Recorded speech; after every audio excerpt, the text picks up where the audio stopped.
As is our tradition, before we actually start the parade, a few comments to our participants. This year, we will hear from Town Chairman of the Board of Selectmen, John LeBeau. Good morning. As we gather this morning to remember all of those who've died in service to our country, the mere scale and mass of that is sometimes hard to appreciate. Over 1 million souls have died in service to the United States. A few years ago, I attended an event at the First Congregational Church when they were celebrating their 275th anniversary. And they read a letter from a Shrewsbury kid who was in the Battle of the Bulge in World War II, a letter he sent back from the front. Unfortunately, Randall Dean came back to Shrewsbury and lived a long and happy life here. But I thought that the letter he wrote somehow gives a sense of what it's like for a 20-year-old kid to be taken out of this beautiful little town, transported thousands of miles across the ocean, and put in the most extreme sense of harm's way. So a very brief note he wrote. On January 2nd, 1945, he was yet to turn 21, to the minister at the Congregational Church.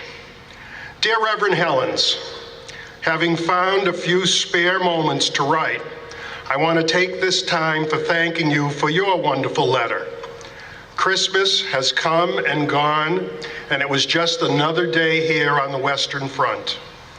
However, I did have a chance to attend services, which were held in a small, shell-torn church in a battle-torn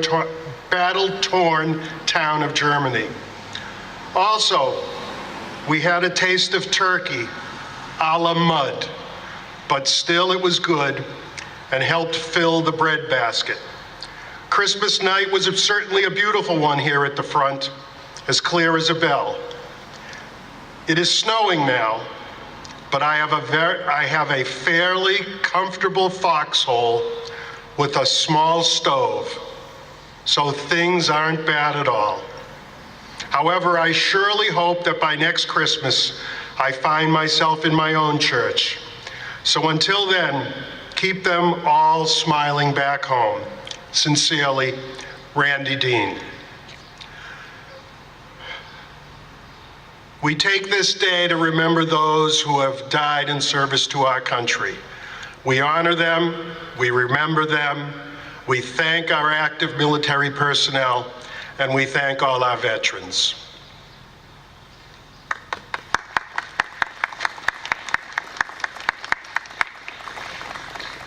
Now a few words from our state representative, Hannah Kane.